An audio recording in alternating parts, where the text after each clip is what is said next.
सभी को सलाम नमस्ते और जय हिंद, जय श्री राम, आदाब, सत श्री अकाल, राधे राधे। Good morning. एक बार बता दे, ऑडियो वीडियो सब प्रॉपर तरीके से डिलीवर हो पा रहा है क्या? यस और नो, एक बार बता दे भाई, क्या सब चीज़ें प्रॉपर तरीके से डिलीवर हो पा रही हैं? कितने हो गए थे इस वीडियो? 6 ना? 7 से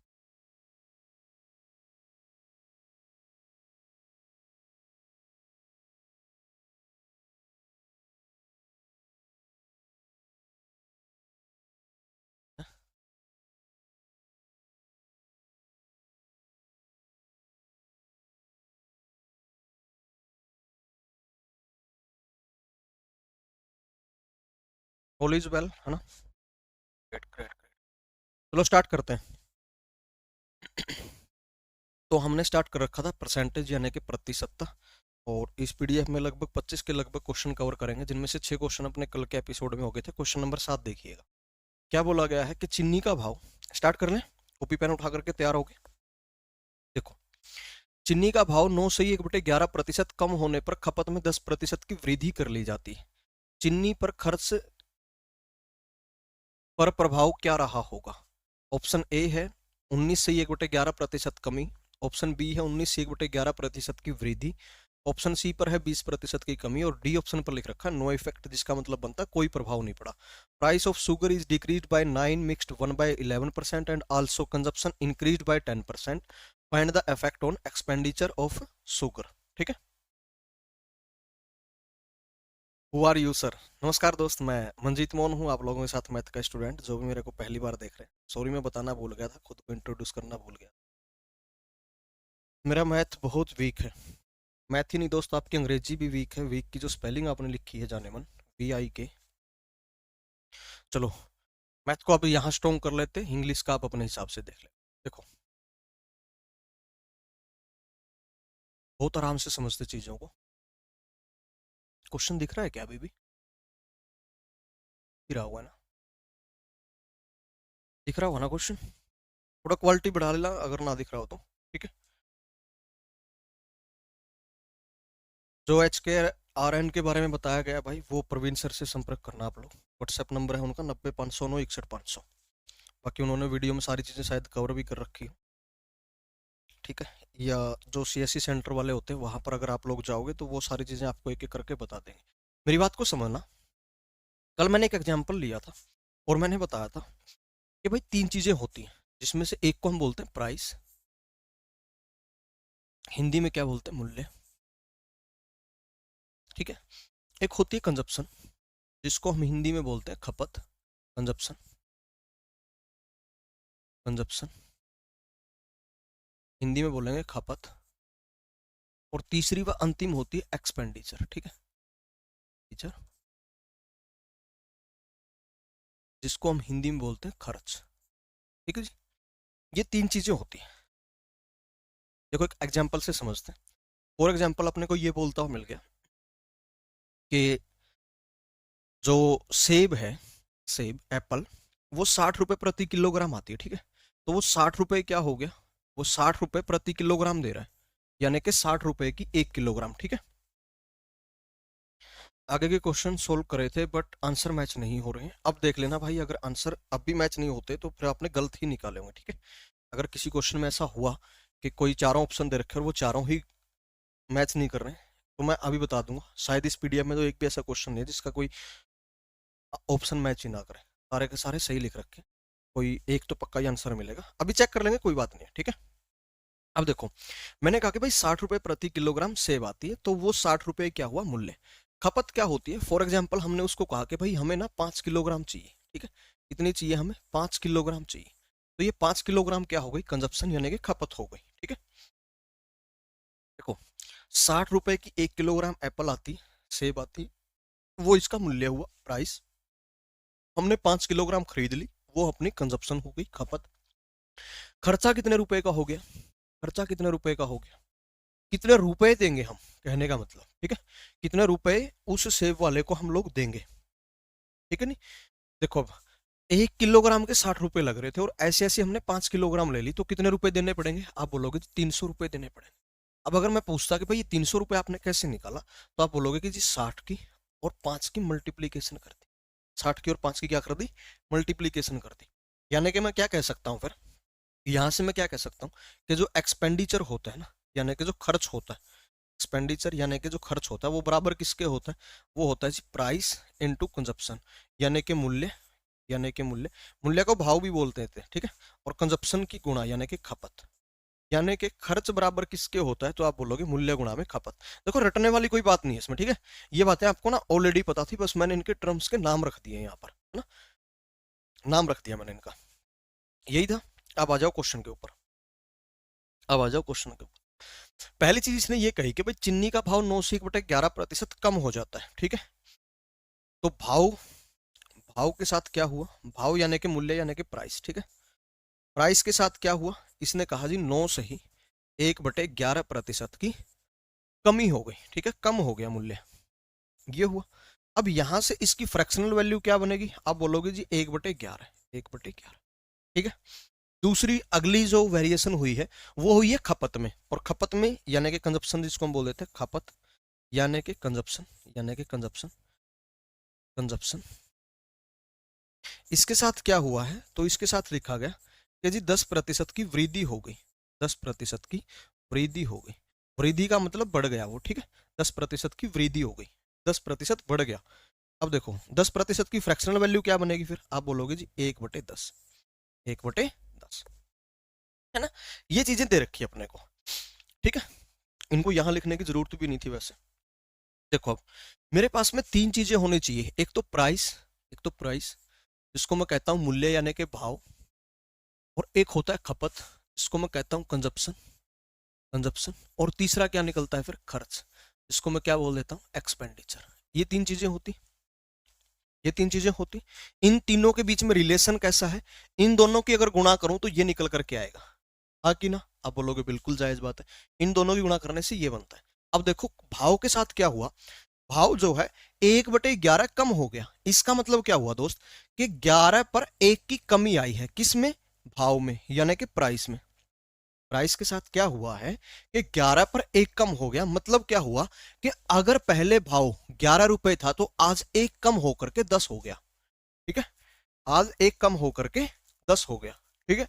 अगला खपत के साथ क्या वेरिएशन हुई है कि 10 पर 1, 10 पर 1, 10 पर 1 की क्या हुई है वृद्धि, 10 पर 1 बढ़ गया, कौन, खपत यानी कि कंजप्शन, यानी कि अगर अगर वो पहले 10 किलोग्राम खरीदता था तो आज 1 किलोग्राम बढ़ा करके यानी कि 11 किलोग्राम खरीदे, ठीक है, 10 से 11 हो गए, 10 पर 1 बढ़ेगा, अगर यहां कमी होता तो यहां 10 पर 1 की कमी 9 आ गया होता। अब हमने पता करना है कि खर्च पर क्या प्रभाव रहा, तो पहले खर्च पर, पहले खर्चा कितना होता था, आप बोलोगे 11 गुणा में 10, 11 गुणा में 10, क्योंकि भाव की और खपत की यानी कि प्राइस की और कंजप्शन की मल्टीप्लीकेशन ही एक्सपेंडिचर को इंट्रोड्यूस करवाती है, यानी कि मैं भाव 11 और खपत 10 की गुणा कर दूंगा तो खर्च कितना हो जाएगा, आप बोलोगे 110 रुपए। अब यहां पर, अब यहां पर देखें दोस्त आप लोग कि भाई अब जो भाव है वो 10 रुपए प्रति किलोग्राम है पर खपत 11 हो चुकी है, तो मैं कहूंगा कि खर्च कितना हुआ, 10 गुणा में 11, वो भी कितना होगा 110। आप लोग देख पा रहे होंगे खर्च पर कोई प्रभाव नहीं पड़ा, यानी कि जितना पहले होता था उतना ही आज हो रहा है, इसलिए क्वेश्चन का आंसर क्या हो जाएगा, ऑप्शन डी हो जाएगा, जहां लिख रखा नो इफेक्ट, कोई प्रभाव नहीं पड़ा, ठीक है, कोई प्रभाव नहीं पड़ा, कोई प्रभाव नहीं पड़ा। इसी क्वेश्चन को करने का एक और तरीका देख लो, देखो पिछले क्वेश्चन में क्या हुआ, एक तो था भाव जिसको हम बोल देते हैं प्राइस, एक क्या था कंजप्शन यानी कि जिसको हम बोल देते हैं खपत। यार रहने दो, दूसरा तरीका ना करें क्या, एक ही तरीके से चलने दे क्या, और कईयों को वही हुआ यार, और सॉर्ट करना है ना, चलो कोई ना देख लो। भाव के अंदर क्या हुआ था, भाव के अंदर क्या हुआ था, 9 से ही 1/11% की कमी, की कमी, ये हुआ था, और खपत में क्या हुआ था, 10% की वृद्धि, 10% की, ठीक है, क्लियर, ठीक है जी। देखो अब मेरी बात को समझना, ये दो चीजें और एक इनके साथ और चीज जुड़ी होती है, उसको हम क्या बोलते हैं खर्च, यानी कि एक्सपेंडिचर, एक्सपेंडिचर, ठीक है,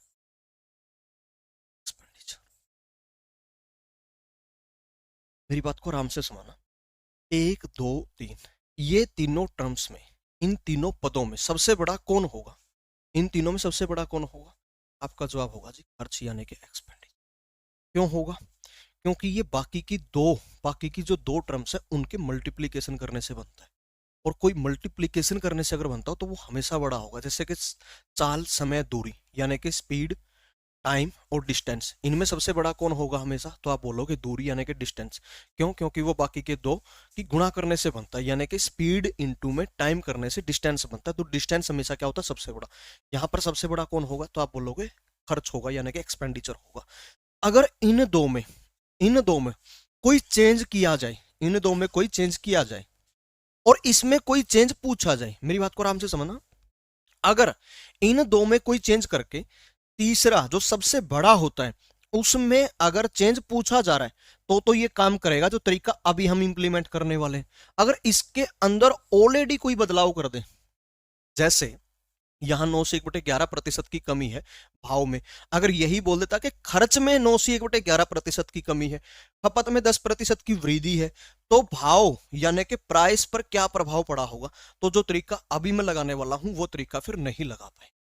यानी कि जो तरीका अभी लगाने वाले हैं, जो शॉर्ट मेथड अभी यूज करने वाले हैं, वो कब इंप्लीमेंट हो सकता है? वो केवल एक ही कंडीशन पर इंप्लीमेंट हो सकता है। वो कब? जब खर्च यानी कि एक्सपेंडिचर के ऊपर कोई बदलाव ना किया जाए, उस पर बदलाव पूछा जाए। जैसे इस क्वेश्चन में ना खर्च पर प्रभाव क्या रहा वो पूछा गया है, तो खर्च पर प्रभाव अगर पूछा जा रहा है ना, फिर ये तरीका काम कर सकता है। कैसे काम करता है वो देख लो। यहां पर इसकी फ्रैक्शनल वैल्यू क्या बनी? आप कहोगे 1/11। इसकी फ्रैक्शनल वैल्यू क्या बनी? आप बोलोगे 1/10। ठीक है, 1/10। ठीक है, करना क्या है? बहुत आराम से समझना, बहुत आराम से समझना। 1/11 को ले लो, 1/11 को, परंतु ये 1/11 क्या है? 1/11 क्या है? आपने कहा कमी, और कमी को हम डिनोट करवाएंगे नेगेटिव से, तो नेगेटिव 1/11 लेना। ठीक है, अब ये 1/10 को ले लो, 1/10 को ले लो, 1/10 को ले लो, परंतु ये 1/10 क्या है? आपने कहा वृद्धि, और वृद्धि को हम पॉजिटिव से लिखेंगे। ठीक है, ये हो गया। अब यहां पर जो दोनों मिले ना, इन दोनों का मल्टीप्लीकेशन रख दो, परंतु याद रहे 1/11 और 1/10 की तो मल्टीप्लीकेशन चलो 1/110 हो जाएगी भाई, ऊपर ऊपर वालों की और नीचे नीचे वालों की। इन सिंबल्स की भी मल्टीप्लीकेशन होगी, नेगेटिव इंटू पॉजिटिव। आपने कहा जी नेगेटिव, इसको सिंप्लीफाई कर दो, ये क्वेश्चन का आंसर बनेगा सीधे। कैसे देख लेते हैं। कितना आया? डिनोमिनेटर यानी कि हर कितना बन गया? 110, या कहीं भाई एलसीएम कितना ले लिया? 110। नेगेटिव 10 यहां से आएगा, पॉजिटिव 11 यहां से आएगा, नेगेटिव 1 यहां से आएगा, तो नेगेटिव 10 और नेगेटिव 1, नेगेटिव 11, और यहां से पॉजिटिव 11, सारे कैंसिल हो गए, यानी कि ऊपर बन गया 0। और 0/110 क्या होता है? आपने कहा 0, यानी कि ये अब हमें दिखा रहा है खर्च पर हुआ प्रभाव, और खर्च पर कितना प्रभाव हुआ? 0। 0 प्रभाव होने का मतलब क्या हुआ? No effect. ये क्या कहना चाहता है? नो इफेक्ट कहना चाहता है, ये कोई प्रभाव नहीं पड़ा, कोई प्रभाव नहीं पड़ा, कोई प्रभाव नहीं पड़ा है। ठीक है, कोई प्रभाव नहीं पड़ा। ठीक है, अभी आगे और क्वेश्चंस करूंगा ना, तब ये बात और भी अच्छे से क्लियर हो जाएगी, कोई बात नहीं है। ठीक है, अच्छे से ये बात ना अभी और क्लियर हो जाएगी, देखते जाना। एक और क्वेश्चन करते हैं इसी टाइप का, एक और इसी टाइप का एक और क्वेश्चन करते हैं, देखो, और उसको भी दोनों मेथड से करेंगे। देखो, ये कह रहा है चाय के मूल्य में 11 से ही 1/9% की वृद्धि होती है। किसमें होती है? चाय के मूल्य में 11 से 1/9% की वृद्धि होती है। इसमें मूल्य यानी कि price of T is increased by 11 mixed 1/9%।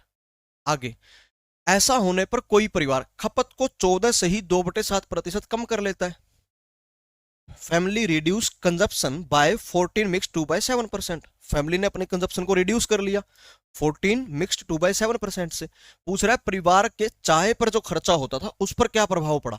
4 option है, यानी कि find the effect on expenditure bye family done on T. ठीक है, या जो भी है फॉर टी।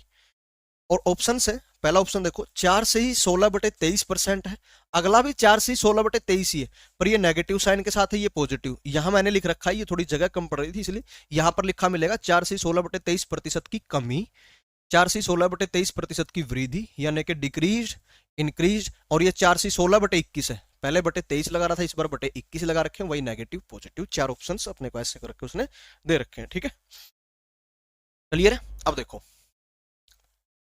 देखो इसको करते हैं। ये लो,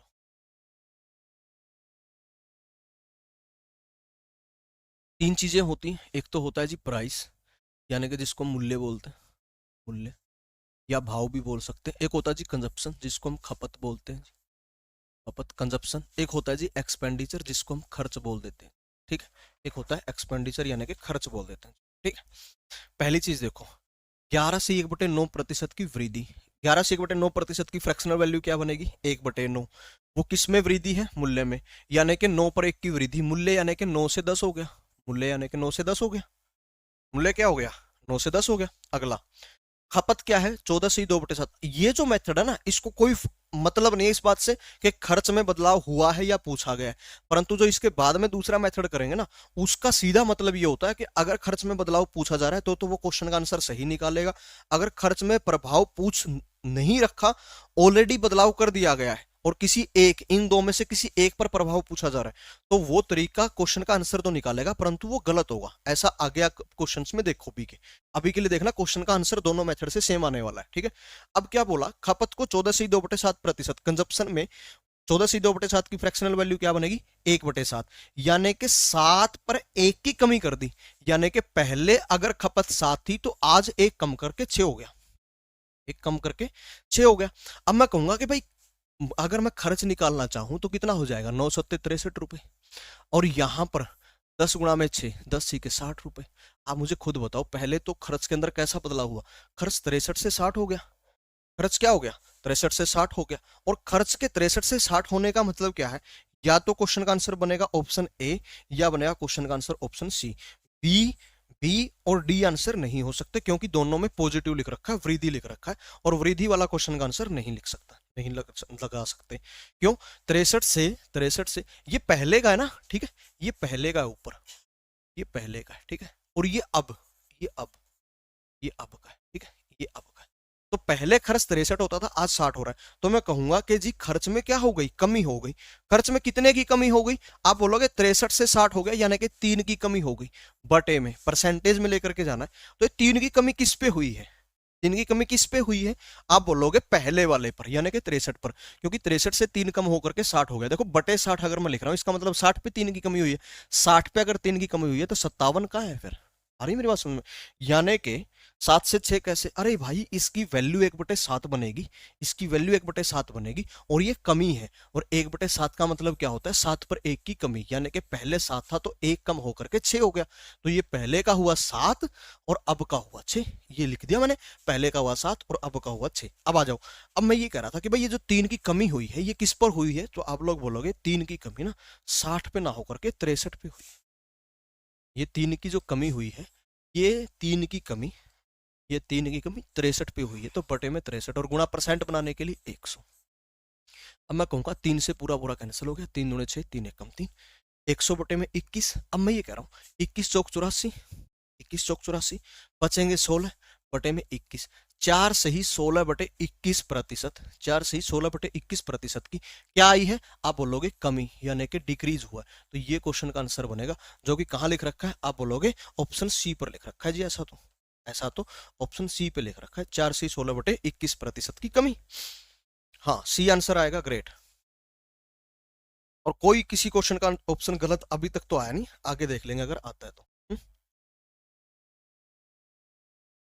देखो इसी क्वेश्चन को मैं दोबारा करता हूँ, इसी क्वेश्चन को मैं दोबारा करता हूँ। मूल्य में क्या है? 11 से 1/9, खपत में क्या है? 14 से 2/7। मूल्य जिसको हम बोलते हैं प्राइस,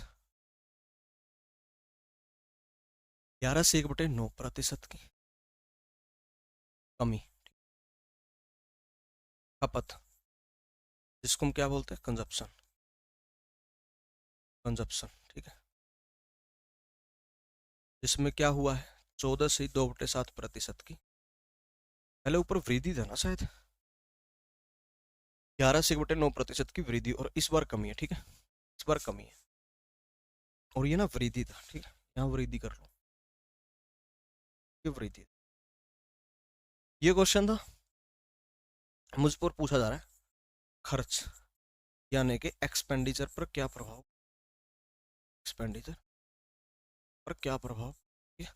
मैंने कहा था ये तीन चीजें होती हैं, इन तीन में से ये सबसे बड़ा होता है, जिसका मतलब ये होता है इसके ऊपर कोई बदलाव नहीं किया जाना चाहिए। ऑलरेडी जैसे यहाँ बदलाव कर रखा है, इस पर बदलाव पूछा जा सकता है। अगर पूछा जा रहा है तभी ये मेथड काम करेगा, अगर इस पर पूछकर बिना पूछे इन दो में से किसी एक पर पूछा जा रहा है तो ये मेथड काम नहीं करेगा। ठीक है, ये पीडीएफ टेलीग्राम पर मिल जाएगी, लीजो मैथ्स के नाम से टेलीग्राम है, वहां जाकर के आप इसको डाउनलोड कर सकते हो, LISO MATHS। ठीक है, लीजो मैथ्स। अब मेरी बात को समझना भाई, इसकी फ्रैक्शनल वैल्यू क्या बनी। आपने कहा जी इसकी फ्रैक्शनल वैल्यू तो 1/9 बनेगी। इसकी फ्रैक्शनल वैल्यू क्या बनेगी, आपने कहा जी 1/7 बनेगी।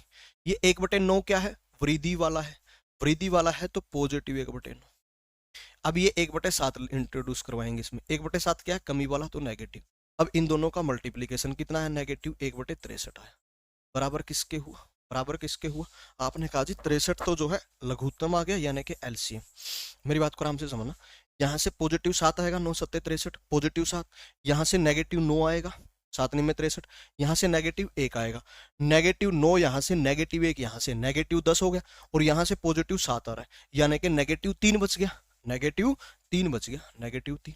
अब इस नेगेटिव 3 को मैं क्या लिख सकता हूँ, नेगेटिव 1/21 भी लिख सकता हूँ, नेगेटिव 1/21। अब वो नेगेटिव तो क्या शो कर रहा है, वो नेगेटिव तो क्या शो कर रहा है कि जी कमी वाला आंसर आएगा। ठीक है, कमी हुई है, वो 1/21 अभी परसेंट में नहीं है। ठीक है, अभी परसेंट में नहीं है, परसेंट बनाने के लिए क्या कर देंगे, गुणा में 100 कर देंगे और ये परसेंट हो जाएगा, और ये कितना हो जाएगा, 4 से ही 16/21 ही हो जाएगा।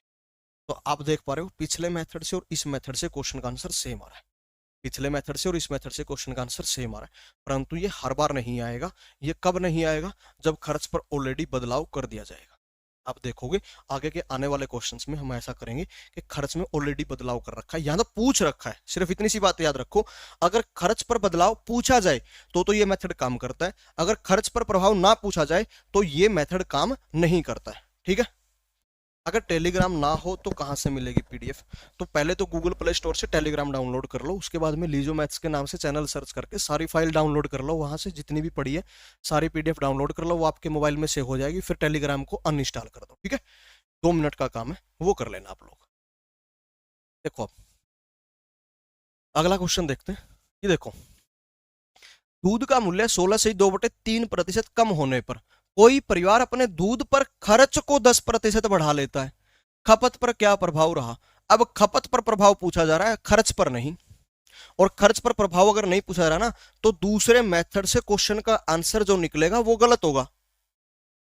ठीक है, अब देखो, when price of milk is decreased by 16 mixed 2/3%, a family increased his expenditure on milk by 10%। Expenditure के ऊपर ना ऑलरेडी चेंज कर दिया, पूछा नहीं गया, पूछा किस पे गया है, इफेक्ट कंजप्शन पे। इसका मतलब दूसरे मेथड से, ये जो मेथड है इस मेथड से क्वेश्चन का आंसर निकलेगा तो, परंतु वो गलत होगा, वो सही नहीं होगा, भले ही ऑप्शन में भी दे रखा हो इसने।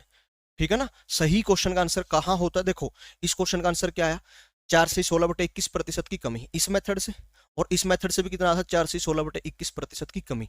तो हमने भी क्वेश्चन का आंसर क्या कर दिया, 4 से 16/21% की कमी। अब एग्जाम में तो ऐसा तो है नहीं कि हम दोनों मेथड से चेक करते हैं फिर कि दोनों से सेम आ रहा है कि नहीं आ रहा, नहीं, हम क्या करेंगे, एक ही मेथड से क्वेश्चन का आंसर निकाल करके निकल लेंगे। तो मैं ये कह रहा हूं अगर आपने वो दूसरा मेथड यूज करना है, यानी कि अगर आपने ये वाला मेथड यूज करना है तो तभी करना जब खर्च पर प्रभाव पूछा जा रहा हो,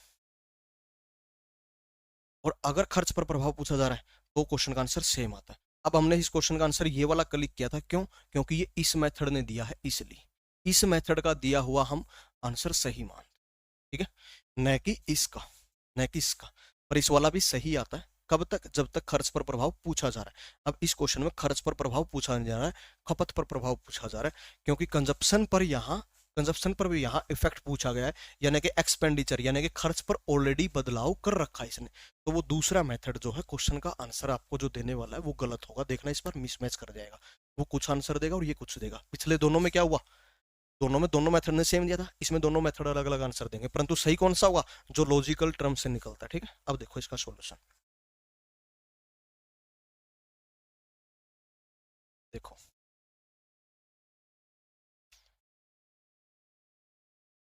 आराम से समझना, इस 16 से 2/3% की फ्रैक्शनल वैल्यू क्या बनेगी? आप बोलोगे जी 1/6 बनेगी, 1/6 बनेगी।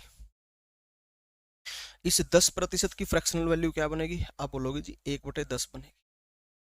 ये 1/10 क्या है? ये 1/10 क्या है? बढ़ा। और ये 1/6 क्या है? आप बोलोगे 1/6 क्या है? कम हुआ। ठीक है, ऐसे दे रखा है। स्टार्ट करते हैं। 1/6 की कमी किस में? मूल्य में। तीन चीजें होती है, एक मूल्य यानी कि प्राइस, एक होता है खपत, होता है खपत यानी कि कंजप्शन, कंजप्शन, और तीसरा वह अंतिम होता है खर्च यानी कि एक्सपेंडिचर, खर्च यानी कि एक्सपेंडिचर। ये होता है। एक बार प्राइस के बारे में इसने कुछ कहा, इसने कहा 1/6 की कमी हो गई यानी कि 6 पर 1 की कमी, यानी कि पहले प्राइस 6 था तो आज 1 की कमी के साथ 5 हो जाएगा। अब खर्च पर प्रभाव देखो इसका, खर्च पर क्या हुआ? 10 पर 1 बढ़ा दिया, यानी कि अगर पहले खर्च 10 होता था तो आज 1 बढ़कर के 11 हो गया। ठीक है, अब क्या हुआ है? खर्च पर प्रभाव है तो बीच वाला हमने निकालना है, बीच वाला निकालना है। समझ पा रहे हो? थोड़ा सा ये उससे ज्यादा मेहनत का सवाल हो गया। अब देखो, अब मेरी बात को आराम से समझना, बहुत आराम से समझना, बल्कि देखो ऐसा है दोस्त, हमें क्या पता है कि इन दोनों की हम गुणा करते हैं, इन दोनों की गुणा करते हैं और फिर जाकर के ये बनता है। ठीक है, ऐसा ही करते रहे भाई, इन दोनों की गुणा करें और फिर वो बन जाएगा। तो यहां 6 है, यहां 6 है, यहां एक संख्या में ऐसी चाहिए जिसके साथ 6 की गुणा करने पर ये 10 बन जाए, और यहां पर एक ऐसी संख्या चाहिए जिसकी 5 से गुणा करने पर ये 11 बन जाए, ये 11 बन जाए। अब ऐसा 6 कहां से आया? अरे भाई यहां पर लिख रखा है 6 पर 1 की कमी हो गई, यानी कि 1/6, तो 6 से 1 कम होकर के ये 5 हो जाएगा। तो इसका मतलब पहले का 6 ले लिया और आज का 5 ले सकते हैं, ये 6:5 हो गया, यानी कि 1/6 की कमी है ना जो बाबू, 1/6 की कमी है, ये कहना चाहता है 6 पर 1 की कमी होगी, यानी कि 6 से 1 की कमी 5। अब ये 6:5 है, इसकी जगह अगर 12 लोगे तो इसकी जगह 10 लेना पड़ेगा, इसकी जगह अगर 18 लोगे तो इसकी जगह 15 लेना पड़ेगा। ठीक है, यानी कि 6:5 है, जो मर्जी लेना चाहो ले सकते हो, परंतु कैलकुलेशन आसान बैठती है 6 लेने पर, ताकि 6 से 1 कम 5 ले लिया हमने। ठीक है, ऐसे आया है। अब मेरी बात, अगली बात को बहुत आराम से समझो,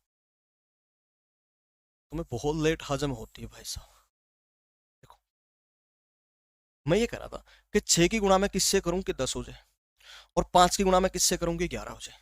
ये बनाना थोड़ा सा थोड़ा टिपिकल सा है, लग रहा है थोड़ा थोड़ा टिपिकल सा है ना, थोड़ा थोड़ा टिपिकल सा लग रहा है, मुश्किल सा लग रहा है, परंतु एक बात तो हमें पता ना, ये दोनों ये दोनों आपस में जुड़े हुए, ये दोनों आपस में जुड़े हुए, और ये दोनों आपस में जुड़े हुए। देखो, ये मूल्य है, ये पहले का, ये आज का, ये खर्च है, ये पहले का, ये अब का, तो ये आपस में जुड़े हुए, यानी कि 10:11 है। दोनों की मैं किसी समान संख्या से अगर गुणा कर दूं तो कोई मतलब उस पर कोई प्रभाव नहीं पड़ता है, वो सेम ही रहता है, फिर भी वो 10:11 ही रहेगा अगर मैं दोनों की किसी समान संख्या से गुणा कर दूं। अब सिर्फ मुझे ये देखना था कि भाई मैं किससे गुणा करके निकलूं। देखो, 6 का मल्टीपल होना चाहिए, या 6 का मल्टीपल होना चाहिए, और ये कह रहा है कि 5 का मल्टीपल होना चाहिए, ये कह रहा है 5 का मल्टीपल होना चाहिए। तो एक तो 6 का मल्टीपल होना चाहिए इसलिए 6 से गुणा कर दी, एक कह रहा है 5 का मल्टीपल होना चाहिए इसलिए 5 से भी गुणा कर दी, यानी कि टोटल, यानी कि टोटल 30 से गुणा कर दी, यानी कि टोटल 30 से गुणा कर दी। किसकी? इधर वालों की टोटल 30 से गुणा कर दो। देखो, अब अगर मैं इसकी 30 से गुणा करूंगा, इसकी अगर मैं 30 से गुणा करूंगा तो ये हो जाएगा 300, और अगर मैं इसकी 30 से गुणा करूंगा, अगर मैं इसकी 30 से गुणा करूंगा तो ये हो जाएगा 330। ठीक है, अब देखो बनाना आसान हो गया, 6 से 300 हो जाए, किससे गुणा करेंगे? आप बोलोगे 300/6 यानी कि 50 से, 50 से। भाई 6 की गुणा मैं किससे करूंगे 300 हो जाए, तो 300 को भाग करवा दिया 6 से, 50 से गुणा करेंगे। अब अगला 5 की मैं किससे गुणा करूंगे 330 हो जाए। अब भाई 5 की गुणा मैं किससे करूंगा 330 हो जाए, तो 330 को 5 से भाग कर दो, 66 से जी, 66 से। अब देखो आप, खपत जो है 50 हुआ करती थी और वो 66 हो गई, खपत जो है 50 हुआ करती थी वो 66 हो गई, तो खपत में क्या हुई? वृद्धि। तो या तो क्वेश्चन का आंसर बनेगा ऑप्शन ए, या बनेगा ऑप्शन सी। आंसर डी भी नहीं हो सकता, आंसर बी भी नहीं हो सकता, क्योंकि दोनों कम ही कह रहे हैं, जबकि खपत में सीधे सीधे दिख रहा है 50 से 66 हो गया, तो खपत में क्या हुई है, वृद्धि हुई है। ठीक है जी, खपत में क्या हुई है, वृद्धि हुई है। अब मैं ये कह रहा था 50 से 66 हो गया, कितने प्रतिशत की वृद्धि है, तो 50 से 66 हो गया, कितना बढ़ गया, आप बोलोगे जी 16 बढ़ गया। कितना बढ़ गया, 16। भाई 6 और 6 में से 5 गया, एक 16 की वृद्धि हो गई, बटे किस पर, आप कहोगे 50 पर हुई, 50 पर हुई है, और गुणा प्रतिशत के लिए 100। 50 से 100 कट गया, 50 से 100 कट गया, 2 पे 16 और 2 की गुणा 32% की, 32% की क्या हुई है, वृद्धि। तो क्वेश्चन का आंसर क्या हो गया, ऑप्शन ए। ठीक है। अब अगर दूसरे मेथड से निकालें, अब भाई अगर दूसरे मेथड से निकालें, एक बार तो देख लो यहाँ लिखा क्या था, मूल्य 16 से 2/3 कम और खर्च 10% ज्यादा, ऐसे था मूल्य, इसको हम बोलते हैं प्राइस, 16 से 2/3% की कमी, ये था। अब है अगला खर्च, जिसको हम बोलते हैं एक्सपेंडिचर, एक्सपेंडिचर 10% की वृद्धि। ठीक है, क्या पूछा जा रहा है, खपत, यानी कि जिसको हम बोलते हैं कंजप्शन, कंजप्शन पर अब क्या प्रभाव पड़ा। ठीक है, अब यहां से इसकी फ्रैक्शनल वैल्यू क्या बनी, आपने कहा जी 1/6 होती है इसकी फ्रैक्शनल वैल्यू, इसकी फ्रैक्शनल वैल्यू क्या होती है, आपने कहा जी 1/10 होती। ठीक है, हो गया। अब देखो, मूल्य खर्च खपत, इनमें सबसे बड़ा होता है ये, इनमें सबसे बड़ा होता है ये। इस पर अगर प्रभाव पूछा जा रहा हो, पूछा जा रहा हो, तो ये मेथड काम करता है, अन्यथा ये काम नहीं करता, अन्यथा ये गलत उत्तर देगा। अब यहां पर क्या खर्च पर प्रभाव पूछा जा रहा है, नहीं, खपत पर पूछा जा रहा है। क्या एक्सपेंडिचर पर प्रभाव पूछा जा रहा है, नहीं, कंजप्शन पर पूछा जा रहा है। खर्च यानी कि एक्सपेंडिचर पर तो ऑलरेडी बदलाव कर रखा है, तो ये क्वेश्चन का आंसर गलत देने वाला है। देख लेते हैं एक बार इसने क्या आंसर दिया, देखना एक बार।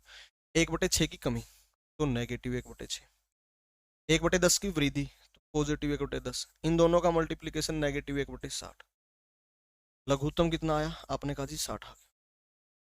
देखो अब 6 से 60 को भाग किया, 10 आया नेगेटिव का, 6 आया पॉजिटिव का, और 1 आया नेगेटिव का, नेगेटिव 10 यहाँ से, नेगेटिव 1 यहाँ से, नेगेटिव 11 हो गया, और यहाँ से आया था पॉजिटिव 6, तो नेगेटिव 11 और पॉजिटिव 6, तो नेगेटिव 5 बच गया, नेगेटिव 5 बच गया, बराबर कितना हुआ, नेगेटिव नेगेटिव 1/12 हो गया।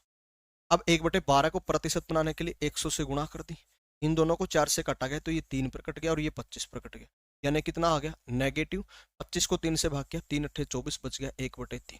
तो ये कहना चाहता है 8 से 1/3% की कमी, ये क्या कहना चाहता है, 8 से 1/3% की कमी। अब ये भी ऑप्शन में था, देखो ये रहा 8 से 1/3% की कमी है ना ऑप्शन में, परंतु वो गलत है। सही आंसर क्या है इसका, 32% की। इसने तो इतना गलत आंसर दिया कि जहां वृद्धि हो रही थी वहां कमी शो कर रहा है ये मेथड तो। ठीक है, तो ये दूसरा मेथड याद रखना है आपने, कब काम करता है, ये तभी काम करता है जब एक्सपेंडिचर यानी कि खर्च पर प्रभाव पूछा जाए, effect on expenditure, if effect on expenditure is asked only then second method can be believed। ठीक है, दूसरे मेथड पर तभी विश्वास किया जा सकता है। ठीक है, अदरवाइज हम अपने लॉजिकल मेथड से निकले। ठीक है ना, याद रखना। मैं तुम्हें एक बहुत प्यारी सी बात बताता हूँ, तुम परसेंटेज की जैसे क्लास लगाने लग गए, कहीं पर तुम मैथ वगैरह पढ़ रहे हो, ठीक है, वो क्या करते हैं भाई साहब, वो ना केवल इस मेथड पर खेलते हैं, वो ये मेथड से सोल्व करवाते हैं सारे क्वेश्चंस। और आप लोगों को पता क्या लगता है, आप लोगों को पता क्या लगता है कि भाई साहब कितनी कमाल की बात बता दी है ना, कितनी कमाल की बात बता दी। और अभी आपने देखा कि ये जो दूसरा मेथड बताया जाता है लोगों के द्वारा, जिसको धड़ल्ले से बेचा जाता है कि मेरे पास शॉर्ट ट्रिक है, मेरे पास शॉर्ट ट्रिक, वो क्वेश्चन के आंसर गलत देता है, तो वो अब तक पकड़े क्यों नहीं गए, वो अब तक पकड़े क्यों नहीं गए, मैं बताता हूँ क्यों नहीं पकड़े गए। उन्होंने ये क्वेश्चन उठाया ही नहीं है कभी, जहां खर्च पर ऑलरेडी बदलाव कर दिया जाए, ऐसा कोई क्वेश्चन उन्होंने पकड़ा ही नहीं है, उन्होंने कोई ऐसा क्वेश्चन पकड़ा ही नहीं। वो किस क्वेश्चन पर खेलते रहे हैं अब तक की जिंदगी कैसे कट रही है उनकी, ऐसे क्वेश्चंस को पकड़ करके, जहां खर्च पर प्रभाव पूछा जा रहा है बार बार, खर्च पर क्या प्रभाव पड़ा, खर्च पर क्या प्रभाव पड़ा, खर्च पर क्या प्रभाव पड़ा, इसलिए पकड़े नहीं गए हम। ठीक है, तो आप लोगों ने लॉजिकल और ये दोनों याद रखने। ठीक है, देखो अब अगला क्वेश्चन पर चले। अब ये टाइप हो गई कंप्लीट एक तरीके से। कंजप्शन के दो फेज होते हैं, कंजप्शन में ना दो टाइप के क्वेश्चंस होते हैं, और उनमें से एक हमने कंप्लीट कर लिया, एक टाइप का क्वेश्चन अब करेंगे। ठीक है, देखो एसएससी जीडीएफ जीडी के लिए ये पीडीएफ सफिशिएंट है क्या? सफिशिएंट कुछ नहीं होता दोस्त, परंतु मैं मान करके चलता हूँ परसेंटेज में जितना कुछ आता है 12th लेवल पर एग्जाम्स में, वो सब कवर हो जाएगा। ठीक है, वो सब कवर हो जाएगा। देखो अब अगला क्वेश्चन कर रहे हैं, अगली टाइप है, नई टाइप है। एक बार तो क्वेश्चन को आराम से पढ़ लो कि कहना क्या चाहता है। शक्कर का मूल्य 20% बढ़ने पर कोई परिवार अपने शक्कर पर खर्च को 10% घटा लेता है। अरे यार, खपत पर प्रभाव पूछा जा रहा है, ये तो एग्जैक्ट सेम क्वेश्चन आ गया। मेरे को लग रहा था नई टाइप आ गई। चलो अगले क्वेश्चन में आएगी नई टाइप, कोई ना एक बार प्रैक्टिस कर लेंगे, पुराना ही क्वेश्चन है ये तो। ठीक है, हाँ अगला क्वेश्चन है भाई नई टाइप में, अगला नए टाइप का नया क्वेश्चन अगले में होगा। ठीक है, ये तो एक बार जो अभी किया था ना वही क्वेश्चन आ गया फिर से। अब समझ लो एक बार, चलो इसको जल्दी जल्दी करते हैं। ये हो गया ना क्वेश्चन, ठीक है, और इसको जल्दी जल्दी करें। हाँ, दूसरे मेथड से एक बार बस मेरे को देख करके बताओ, दूसरे मेथड से हो सकता है कि नहीं। ठीक है, अरे भाई उस ट्रिक को ऐसे लिखा होता है कि कह रहे हैं कि कुछ के हमने तो देखा ही नहीं, इस ट्रिक को ना वो ऐसे लिखते हैं, इस ट्रिक को ना ऐसे लिखते हैं कि भाई पॉजिटिव नेगेटिव एक्स कर दो, पॉजिटिव नेगेटिव वाई कर दो, positive negative x into y, ऐसे करते हैं। अगर ऐसे भी ना देखा हो दोस्त तो आपने ऐसे लिखा होगा, और ऐसे करते हैं। ठीक है, अगर ऐसे भी ना देखा हो दोस्त तो आपको ऐसे दिखाया गया होगा, positive negative x, positive negative x into y. इन दोनों में से एक चीज जरूर देखी होगी। अब मैं बताता हूँ, अगर ये भी नहीं दिखा पाया तो भाई साहब आप बहुत ही गलत जगह पे थे। ये देखो, ये कब यूज होती, ये वाली है ना, जो ये वाली है, ये पहले वाली, ये कब यूज होती, ये होती है तब जब आपने फ्रैक्शनल वैल्यू यूज कर रखी है, और ये वाली होती जब परसेंट वैल्यू यूज कर रखी है, परसेंट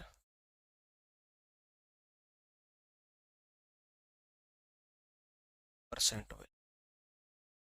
ठीक है, कहने का मतलब क्या हुआ, जैसे अगर बोले 20%, 20%, तो ये वाला है, और अगर बोले 20% का मतलब 1/5, तो ये वाला मेथड है। ठीक है, रही मेरी बात समझ। चलो ज्यादा बहस नहीं करते यार इन चीजों में। ये क्वेश्चन था, एग्जैक्ट सेम क्वेश्चन। इसमें क्या है, खपत पर प्रभाव पूछा जा रहा है, खर्च पर नहीं पूछा जा रहा है, यानी कि कंजप्शन पर इफेक्ट पूछा जा रहा है, एक्सपेंडिचर पर नहीं। और जब तक एक्सपेंडिचर पर प्रभाव पूछा जाए, यानी कि किया ना जाए, एक ही मतलब हो गया ना कि भाई जिंदा होने का मतलब यही है कि मौत नहीं आई है। ठीक है, और मौत होने का मतलब यह है कि जिंदा नहीं रहे, बात तो सेम ही होती है ना। अब यहां पर या तो यूं कह दो खर्च पर प्रभाव किया गया है, या यूं कह दो खर्च पर प्रभाव पूछा नहीं गया, बात तो दोनों सेम है। अब यहां पर ऐसी कंडीशन में हम सेकंड मेथड से नहीं निकल सकते, अगर निकले तो क्वेश्चन का आंसर गलत हो जाएगा, तो फिर हमें लॉजिकल अप्रोच करनी पड़ेगी। अब लॉजिकल अप्रोच कैसे काम करेगी वो देख लेते हैं। जैसे शक्कर का मूल्य 20% बढ़ा है, 20% बढ़ गया, की फ्रैक्शनल वैल्यू क्या होती है, 1/5, 5 पर 1 बढ़ गया। ठीक है, अगला खर्च 10% घट गया, 10% घटने का मतलब 10 पर 1 कम हो गया। ठीक है, अब देखो अपने पास में तीन चीजें हैं, प्राइस, कंजप्शन, एक्सपेंडिचर। प्राइस का चेंज पहले दे रखा है, 1/5 की वृद्धि, यानी कि पहले अगर 5 था तो अब 6 हो जाएगा। कंजप्शन पर प्रभाव पूछा जा रहा है, एक्सपेंडिचर पर दिया गया है 1/10 की कमी आई है, 10 से 1 कम 9। ठीक, अब यहां पर 5 की गुणा में किससे करूं कि 10 हो जाए, ये तो आसानी से मिल जाएगा, 2 से गुणा कर दो जी, 2 से गुणा कर दो जी। परंतु 6 की मैं गुणा किससे करूं, 6 की मैं गुणा किससे करूं कि 9 हो जाए, थोड़ा सा सोचना पड़ेगा। ठीक है, तो मैं क्या कर सकता हूं, मेरी बात को आराम से समझना, मैं क्या कर सकता हूं, मैं इस 9 को 6 का मल्टीपल बना सकता हूं। कैसे? 2 से गुणा अगर कर दूं मैं इसकी, तो ये 9 दूने 18 हो जाएगा और फिर मैं 6 से निकाल सकता हूं। तो इससे 9 के साथ ये 10 भी जुड़ा हुआ है, इसलिए इस अकेले 9 की 2 से गुणा नहीं हो सकती। फिर तो क्या हो जाएगा, 10 से 20 हो गया। क्या खर्च जो है, जो खर्चा है यानी कि एक्सपेंडिचर है, क्या वो 10 से 20 हो सकता है? बड़ा नहीं है वो, तो कम हुआ है। यानी कि अनुपात तो 10-9 का ही रहेगा ना।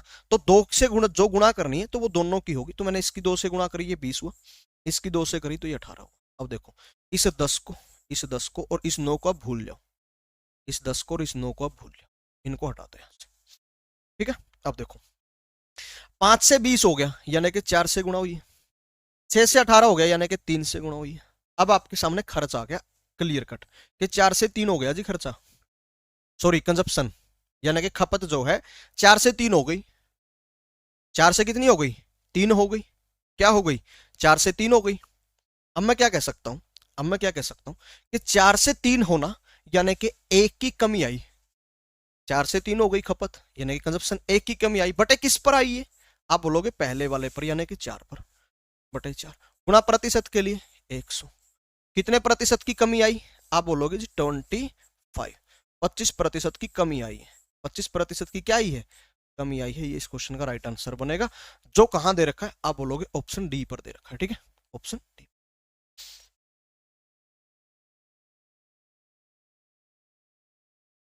ठीक है जी, 3 से कर लो। अरे 3 से गुणा करने पे ये 27 हो जाएगा, फिर वहीं फंस जाएंगे हम कि भाई 6 से 27, 6 के पहाड़े में 27 तो नहीं आता ना, 3 से गुणा क्यों करें भाई? 3 से गुणा क्यों करें? ऐसा नहीं है किसी से भी गुणा कर दो, कर तो सकते हैं, आंसर सेम आएगा उससे भी, आंसर उससे भी सेम आएगा। आंसर तो यहां 10 का 10 और 9 का 9 रख दो तो भी सेम आएगा, पर वो थोड़ा सा कॉम्प्लिकेटेड हो जाता है। उससे बचने के लिए हमने यहां मल्टीप्लाई कर लिया। ये अनुपात में ये अनुपात में दी हुई चीजें होती हैं, और रेशमेंट प्रोपोर्शन का रूल कहता है अगर कोई संख्या दो संख्या अनुपात में रख दी गई है तो उनको किसी समान संख्या से गुणा करने पर उनका अनुपात नहीं बदलता है, वो वही रहता है जो वो था। ये अब आपको 20-18 दिख रहा है, पर ये आज भी 10-9 ही है भाई। 20:18 में ठीक वही अनुपात है जो पहले था। 20:18 भी आज भी वही है, 2 से काट के देख लो, ये 10-9 ही है।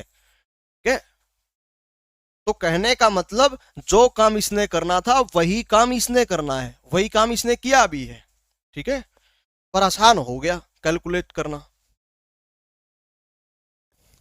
हाँ, 30 से करना चाहो 30 से कर सकते हो, थोड़ा सा 30 से करने पर क्या हो जाता, बड़ी बड़ी संख्याएं मिलती। पिछले में मजबूरी अलग थी 30 से करना, पिछले में मजबूरी अलग थी 30 से करना। कहां गया भाई? यहां 30 से करना मजबूरी थी, क्योंकि यहां केवल आप 5 से गुणा करके नहीं निकल सकते, क्योंकि यहां पर क्या हो जाता, 5 से गुणा करके ये 50 बन जाता। ठीक है, 5 से गुणा करने पर। अब 6 से 50 कैसे बनेगा? फिर फ्रैक्शन में फंस जाते। केवल 6 से गुणा करने पर भी नहीं निकल सकते थे, क्योंकि ये 66 हो जाता, और फिर 5 से 66 कैसे बनाते? थोड़ा सा कॉम्प्लिकेटेड, इसीलिए हमने दोनों से गुणा करनी, इसलिए दोनों से गुणा करनी पड़ी। परंतु यहां ये जो क्वेश्चन है ना, दोनों की गुणा करने की जरूरत नहीं है, एक की ही 2 से गुणा करने पर बाजा बच रहा है। अगर दोनों की 30 से गुणा करोगे, यानी कि इससे भी करवा दी 5 से भी और 6 से भी करवा दी, तो दोनों से गुणा करने पर भी बाजा वही बचेगा जो पहले बजा है, वही क्वेश्चन का आंसर आएगा, कोई फर्क नहीं पड़ेगा। ठीक है, अब यहां पर 5 और 6 की मल्टीप्लाई कर दें, आंसर सेम आएगा। वही तो मैं कह रहा हूँ, 30 कह रहा हूं तो इसका मतलब ये है ना, मैं 5 और 6 दोनों को कह रहा हूँ। ठीक है, क्वेश्चन क्लियर नहीं दिख रहा है क्या? थोड़े टाइम पहले देखना था ना।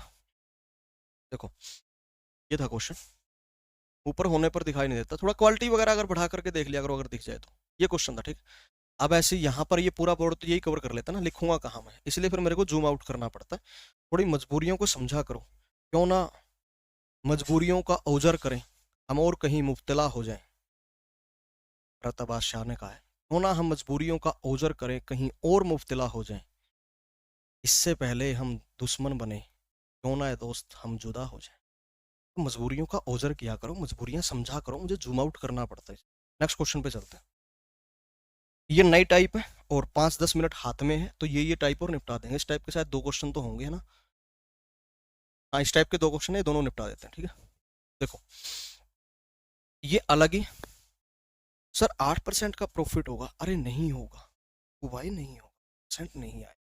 अगर आप दूसरे मेथड से निकाल रहे हो ना, तो आपका क्वेश्चन का आंसर आ रहा होगा कि 8% की वृद्धि होगी। ठीक है, और परंतु दूसरे मेथड से आने वाले आंसर को हम रिलायबल नहीं मानते, उसके आंसर को हम सही नहीं मानते, ठीक है।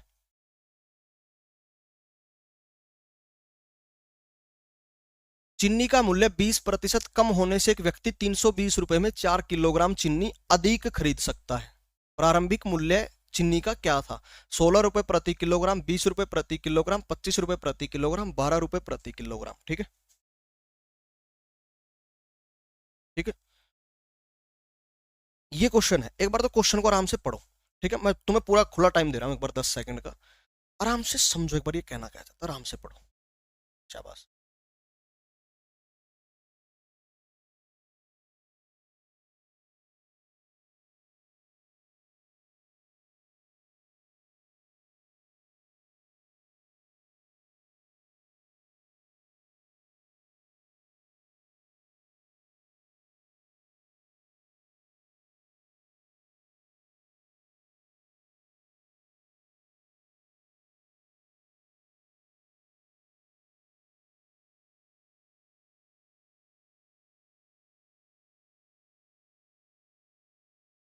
पढ़ लिया? बात बताओ मेरे साथ। इस क्वेश्चन का मतलब हम यही समझ पाए ना कि वो बंदा 320 रुपए खर्च करता रहा है, पहले भी करता था और आज भी 320 ही रुपए वो जाता है दुकान पे चीनी लेने, चीनी की दुकान पे जाता है, 320 रुपए पकड़ा देता है कि भाई चीनी दे दे, भाई चीनी दे दे, ठीक है। ग्रेट, कुछ स्टूडेंट्स का आंसर भी आ गया, ऑप्शन बी आ रहा है, अभी चेक कर लेते। देखो, मैं ये कह रहा था भाई वो 320 रुपए जा करके चीनी वाले को दे देता, कहता चीनी तोल करके दे दे। जितनी चीनी उसको हमेशा मिलती रही है, जब वो आज गया ना, आज क्या हो गया था, चीनी का मूल्य 20% कम हो चुका था, इसलिए उसको चीनी ज्यादा मिलेगी। उसने वही 320 रुपए आज भी दिए, उसे कोई मालूम नहीं था कि भाई चीनी का मूल्य कम हो चुका है, उसने वही 320 रुपए दिए। परंतु उसने देखा कि आज चीनी मुझे जो है, चीनी जो मुझे 4 किलोग्राम अधिक मिल गई, 4 किलोग्राम चीनी अधिक मिल गई। तो हमसे वो पूछना चाहता है कि प्रारंभिक मूल्य क्या हुआ करता था पहले, ये कमी आने से पहले। प्रारंभिक मूल्य का मतलब पहले का, अंतिम मूल्य मतलब आज का, पुराना मूल्य मतलब पहले का, नया मूल्य यानी कि आज का, ठीक है। ये इनके नाम हो सकते हैं। When price of sugar decreased bye 20%, sugar के प्राइस को 20% कम किया जाता है, ए मैन कैन परचेज, खरीद सकता है 4 किलोग्राम मोर शुगर, 4 किलोग्राम चीनी ज्यादा, ₹4.320, 320 रुपए में 4 किलोग्राम चीनी अधिक आ जाती है। व्हाट इज द बेसिक या इनिशियल या starting price of the sugar पर केजी कितना था, ठीक है। अब देखो,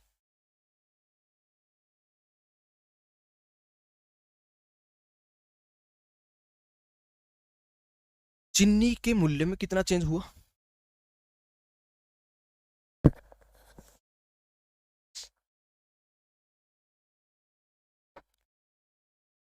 चीनी के मूल्य में कितना बदलाव हुआ? 20% की कमी आई है, ठीक है। इस 20% को क्या लिखा जा सकता है? देखो, 20% की कमी, इसको मैं क्या लिख सकता हूं? आप बोलोगे इसको 1/5 भी लिखा जा सकता है। 20% की कमी है यानी कि 1/5 की कमी, ठीक है। अब चाहो तो आप 20% उठा लो, चाहो तो 1/5 उठा लो, दोनों से क्वेश्चन का आंसर सेम आएगा। और मेरी अगर राय मानो तो 1/5 उठाना सीख लो यहां से। वजह क्या है? वजह क्या है? वजह क्या है? अगले में 16 से 2/3 भी आएगा, तो वहां 1/6 सस्ता काम करेगा, 16 से 2/3 महंगा पड़ेगा, ठीक है। इसीलिए 1/5 को उठाना सीख लो, मैं दोनों बता दूंगा वैसे। अब देखो, ये क्या है, ये क्या है, ये 20% कहो या ये 1/5 कहो, ये क्या है? आप बोलोगे ये तो कमी है, ये तो क्या है, मूल्य में आई कमी है। ये क्या है? ये मूल्य में आई कमी है, ठीक है। ये भाई मूल्य में आई कमी है।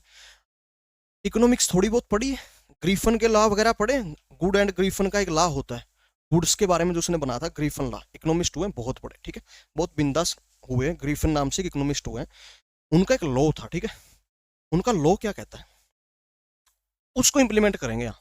चलो छोड़ो उनका लॉ क्या था, तुम ये समझ लो भाई, कोई भी वस्तु के मूल्य में कमी हो चाहे वृद्धि हो, यहां तो चलो मूल्य में कमी करी गई है, अगले ही क्वेश्चन में हो सकता है वृद्धि दे रखी हो। देखो वृद्धि दे रखी है, तो मूल्य में, किसी वस्तु के मूल्य में चाहे कमी हो चाहे वृद्धि हो, वो मैक्सिमम या मिनिमम 100% तक जा सकती है, उससे आगे नहीं बढ़ सकती।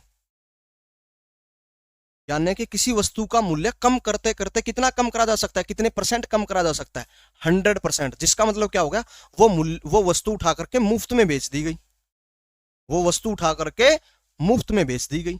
ये होती है मूल्य की मिनिमाइज, मिनिमल वैल्यू, यानी कि मिनिमाइज कर दिया, 100% तक कम हो सकती है उस वस्तु की वैल्यू, उस वस्तु का मूल्य। और मैक्सिमम भी ऐसे ही है, जैसे कोई वस्तु आपने अपने घर पर तैयार कर दी, ठीक है, आपने अपने घर पर तैयार कर दी, फॉर एग्जांपल कोई वस्तु आपने अपने घर पर तैयार करी और वो ना 500 रुपए में तैयार हो गई, 500 रुपए में तैयार हो गई, ठीक है। अगर वो आप 500 रुपए में बेचो तो उससे आपको ना तो प्रॉफिट होगा ना लॉस होगा, समझ गए, 500 रुपए कैसा मूल्य।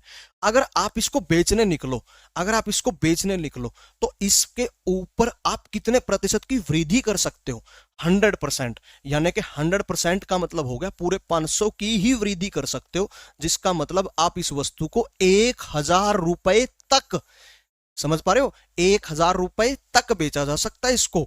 1000 से ज्यादा अगर रुपए लगाओगे ना तो जो ये कोर्ट होती है ना, कस्टमर कोर्ट, कि भाई जागो ग्राहक जागो, कस्टमर की जो कोर्ट होती है, ठीक है ना,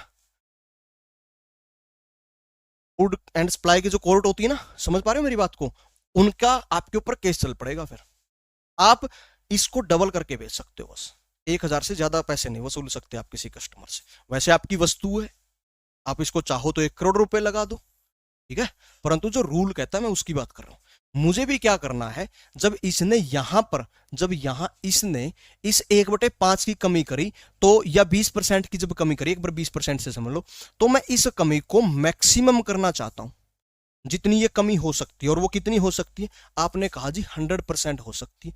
अब 20% से अगर मैं 100 करना चाहता हूं, इसका मतलब मैं क्या करना चाहता हूं, 5 से गुणा करनी पड़ेगी मेरे को, क्या करनी पड़ेगी, 5 से गुणा करनी पड़ेगी। मेरी बात को आराम से समझना, जब 20% की कमी करी गई थी, जब 20% की कमी करी गई थी तो ऐसा करने पर 4 किलोग्राम चीनी ज्यादा मिल गई थी। 4 किलोग्राम क्या मिल गई थी, चीनी ज्यादा। यहां मैंने लिख लिया 4 किलोग्राम, ठीक है। 20% के मूल्य में कमी आने पर 4 किलोग्राम चीनी ज्यादा मिलनी स्टार्ट हो गई थी। मैंने इसको मैक्सिमाइज किया, 100% तक लेकर के, जिसके लिए मुझे 5 से गुणा से गुजरना पड़ेगा।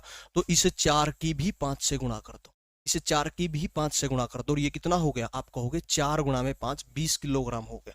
मेरी बात को बहुत आराम से समझना। अब ये जो आपके सामने 20 किलोग्राम आया है, ये और कुछ नहीं बल्कि जितनी चीनी आज उस व्यक्ति के हाथ में है, उसकी क्वांटिटी, उसकी मात्रा है। यानी कि उसके हाथ में आज कितनी चीनी है, वास्तव में आज कितने किलोग्राम का वो लिफाफा पकड़े खड़ा है, तो आप बोलोगे 20 किलोग्राम का उसने पॉलीथीन पकड़ा हुआ है अपने हाथ में। तो आज उस बंदे ने 20 किलोग्राम चीनी परचेज कर रखी है। अब चाहे आज 20 किलोग्राम खरीदे या फिर वो पहले 16 किलोग्राम खरीदता रहा हो, वो रुपए कितने इन्वेस्ट करता है चीनी पे, 320। तो आज उसने, देखो अब दो चीजें हैं, दो चीजें हैं, हाँ लिखे, दो चीजें हैं। अब दो चीजें हैं दोस्त, एक तो आज, तो आज यानी कि वर्तमान में, एक पहले, एक पहले। तो आज उस बंदे ने, आज उस बंदे ने 20 किलोग्राम चीनी खरीद रखी, 20 किलोग्राम, ठीक है, 20 किलोग्राम कितने रुपए की, 320 की। और वो पहले भी चीनी तो खरीदता रहा है 320 रुपए की, पहले भी वो चीनी खरीदता रहा है 320 रुपए की, परंतु वो पहले 20 किलोग्राम नहीं खरीदता था। आज उसके हाथ में 20 किलोग्राम, और उसने अपने को क्या कहा कि 4 किलोग्राम चीनी अधिक मिल गई मेरे को। अब अगर मेरे पास में 20 किलोग्राम चीनी है और मैं तुमसे ये कहता हूं, भाई मैं ये कह रहा हूं कि आज ना मेरे पास 20 किलोग्राम चीनी है और मुझे ना पहले जितनी मैं खरीदता था ना उससे 4 किलोग्राम ज्यादा मिल गई। इसका मतलब मैं पहले कितनी खरीदता था, 20 प्लस 4 नहीं, 20 माइनस 4, मतलब मैं पहले 16 खरीदता था। यानी कि पहले की 16 किलोग्राम चीनी और आज की 20 किलोग्राम चीनी की कीमत सेम है, ठीक है। अब हमने क्या, इसने क्या पूछा, प्रारंभिक, प्रारंभिक का मतलब पहले वाला मूल्य बताना ना। तो 16 किलोग्राम आती थी 320 रुपए की, तो 1 किलोग्राम कितने की आएगी, 320 बटे 16, 16 दूने 32, 10 एज इट इज 20 रुपए प्रति किलोग्राम आती थी। अगर आज का मूल्य पूछे तो 1 किलोग्राम का मूल्य क्या हो जाएगा, 320 बटे में 20, 16 रुपए प्रति किलोग्राम हो जाएगा। यानी कि पहले चीनी आया करती थी 20 रुपए प्रति किलोग्राम, आज चीनी आती है 16 रुपए प्रति किलोग्राम। ठीक है। अब अगर यहां आप 20% से 100% पर ना जाना चाहो कि जी फ्रैक्शनल वैल्यू के साथ निकलते हैं, तो 1/5 लेने पर इसकी भी फ्रैक्शनल वैल्यू लो, और 100% की फ्रैक्शनल वैल्यू क्या होती है? 1। यानी कि अगर फ्रैक्शनल वैल्यू के साथ जा रहे हो ना तो वो 1 बनाना है। अब 1/5 को 1 बनाने के लिए किससे गुणा करोगे? वो फिर भी 5 ही मिलेगा। ठीक है, और वही 4 गुणा 5 और वही आगे का सारा काम सेम। एक जल्दी से ये लास्ट क्वेश्चन देख लेते हैं, उसके बाद में आज का सेशन एंड कर देंगे। ठीक है, गासिया लिया है, लीला लिया। ठीक है, देखो संतरे के मूल्य में 16 से 2/3% की बढ़ोतरी करने पर कोई व्यक्ति 90 रुपए में 5 संतरे कम खरीद पाता है। वर्तमान में प्रति संतरा का मूल्य क्या है? ठीक है, अंग्रेजी में नहीं है, अंग्रेज लोगों से मैं माफी चाहूंगा इस क्वेश्चन के लिए, आराम से समझना भाई। 16 से 2/3% की क्या कर दी? बढ़ोतरी कर दी। ठीक है, 16 से 2/3% की फ्रैक्शनल वैल्यू क्या बनेगी? आपने कहा 1/6। 1/6 1/6 की बढ़ोतरी है। ठीक है, बढ़ोतरी हो या कमी हो कोई फर्क नहीं पड़ता। ऐसा करने से हुआ क्या? 5 संतरे कम मिले, 5 संतरे, तो 5 संतरे, 5 संतरे। ये जो बढ़ोतरी हुई है इसको मैक्सिमम कहां तक लेकर के जाया जा सकता है? 1 तक। 1/6 को 1 बनाने के लिए किससे गुणा करनी पड़ेगी? 6 से। तो 5 की भी 6 से गुणा कर दो, कितना हो जाएगा? 30 संतरे हो जाएगा। अब ये जो 30 संतरे हैं, अब ये जो 30 संतरे हैं ना भाऊ, ये किसको शो कर रहा है? ये 30 संतरे, ये आज वर्तमान में उस बंदे ने कितने संतरे खरीद रखे हैं। रिपीट ही हो रहा है, सेम क्वेश्चन है पिछले वाले की तरह। अब ये जो 30 संतरे आया है ये किसको शो कर रहा है? आज जितने उसने संतरे वास्तव में खरीद रखे हैं, आज वर्तमान में। ठीक है, प्रेजेंट टाइम की बात चल रही है। आज उसने कितने संतरे खरीद रखे हैं? 30 संतरे। और रुपयों की अगर मैं बात करूं, खर्चे की अगर बात करूं, तो वो हमेशा ही 90 रुपए खर्च करता है संतरों पे, हमेशा ही 90 रुपए खर्च करता है। तो अभी क्या पूछा? वर्तमान में प्रति संतरे का मूल्य क्या है? तो वर्तमान में ही तो हैं वो 30 संतरे, और 30 संतरे खरीद रखे 90 रुपए के। प्रति संतरा पूछा, यानी कि एक संतरे का मूल्य क्या होगा? तो 3 रुपए। अगर पूछता पिछले की तरह पहले प्रति संतरा का मूल्य क्या था, पहले क्या हुआ करता था, तो आज उस बंदे ने 30 संतरे खरीद रखे, 30 संतरे खरीद रखे, और उसने क्या कहा? भाई आज तो मैं 5 संतरे कम खरीद के लाया। आज उस बंदे ने 30 संतरे खरीद रखे और 5 संतरे आज तो उसने कम खरीद रखे। इसका मतलब वो पहले कितने खरीदता था? बता बेगासी। आज एक बंदा ने 30 संतरे खरीद रखे और वो मैंने 5 संतरे कम खरीद दे, 25 का है। मुर्गा बना रही थी पर आंगन में, इतने अंडे नहीं थे वो, नहीं इतने छोटी भी नहीं थी।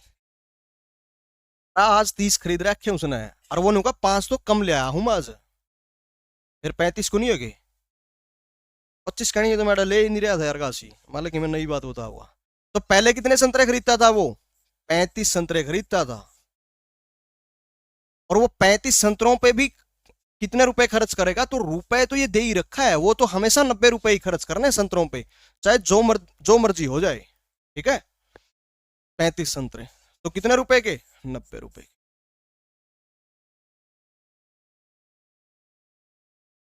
कम भुलाने की दवाई है, अद्धी है तो 90 के रुपए लगते करनौतला, है ना?